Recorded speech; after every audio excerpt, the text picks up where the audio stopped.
Firman Tuhan menyapa kita pada hari ini. Kami ambil dari Mazmur 2 ayat 6 sampai ayat 7. Demikian firman Tuhan. Akulah yang telah melantik rajaku di Sion, gunungku yang kudus. Aku mau menceritakan tentang ketetapan Tuhan. Ia berkata kepadaku, anakku engkau telah kuperanakkan pada hari ini. Saudara-saudara yang kekasih, Tuhan Yesus Kristus adalah Tuhan dan Juru Selamat. Sejak awal pelayanannya di dunia ini, Yesus banyak ditentang, Yesus ditolak, bahkan oleh bangsanya sendiri, orang Yahudi.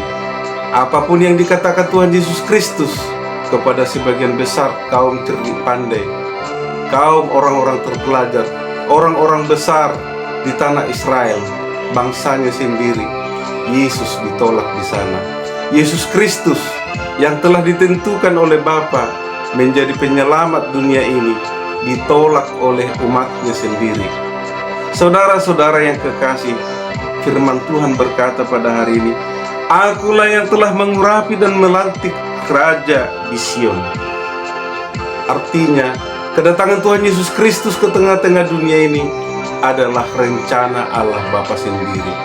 Sebenarnya, jauh sebelum kedatangan Kristus di dunia ini, Tuhan Allah telah berkali-kali menyampaikan kepada para nabi-nabinya bahwa Kristus, Mesias, Sang Juru Selamat, akan datang ke dunia ini menyelamatkan umatnya sendiri, menyelamatkan dunia ini dari kematian dan dosa, untuk menyucikan umatnya sehingga berkenan kepada Allah. Tetapi saudara-saudara yang terkasih, apa yang terjadi? Umat pilihannya sendiri menolak Dia sebagai Tuhan dan Juru Selamatnya. Oleh karena itu saudara-saudara, Tuhan yang adalah Raja di atas segala raja, yang telah berfirman kepada kita hari ini bahwa Dia sendirilah yang telah melantik rajanya di Sion, di gunungnya yang kudus. Yesus Kristuslah yang ditetapkan oleh Bapa menjadi penguasa alam semesta, menjadi penguasa seluruh alam ciptaan ini dari kekal sampai kepada kekekalan. Tetapi kenapa manusia memberontak? Kenapa raja-raja di dunia ini memberontak kepada keputusan Tuhan Allah? Karena manusia ingin melakukan kehendaknya sendiri. Manusia tidak mau taat. Manusia hanya lebih mementingkan egonya yang terjadi dalam kehidupannya. Bahkan raja-raja di bumi ingin supaya dia yang didengar, menginginkan supaya dia yang disembah. Tetapi Tuhanlah yang punya keputusan, Tuhanlah penguasa, Tuhanlah yang menentukan perjalanan sejarah. Pada zaman akhir-akhir ini kita melihat bahwa manusia lebih cenderung untuk melaksanakan apa yang menjadi keinginannya sendiri. Manusia tidak peduli dengan kehidupan orang lain. Manusia tidak mau taat dan tunduk kepada Dia, Allah yang adalah Tuhan dan Juru Selamat, Yesus Kristus. Saudara-saudara yang kekasih, di dalam nama Tuhan Yesus Kristus, Dia mengajak kita supaya taat dan tunduk dan menerima Yesus dan Tuhan sebagai Juru Selamat kita. Biarlah kiranya Tuhan Yesus Kristus boleh masuk, boleh memerintah dalam kehidupan kita. Hai penduduk dunia, hai raja-raja di bumi, hai penguasa-penguasa yang ada di dunia ini, dengarkan firman Tuhan.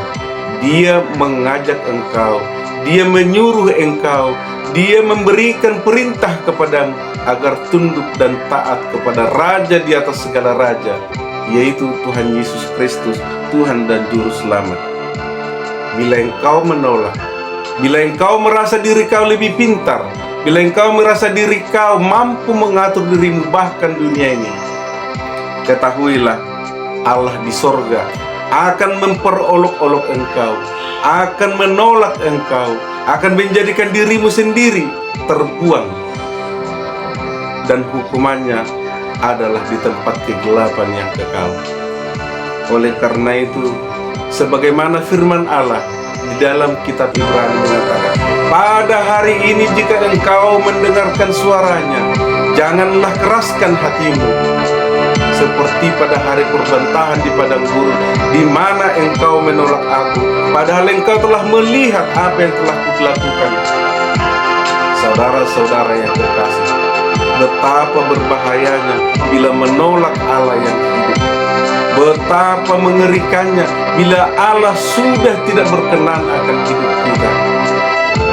Mari, satukan hati dan pikiran kita agar memegang teguh apa yang menjadi keputusan Allah di surga, bahwa Dia yang telah melantik kerajaannya di Sion, yang telah menjadikan Yesus Kristus Tuhan dan Juru Selamat bagi seluruh umat manusia. Mari kita sujud, bertelut di bawah kaki salibnya.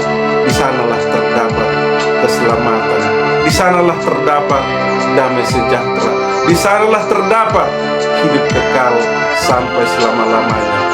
Biarlah segala pujian, segala kemuliaan hanya bagi nama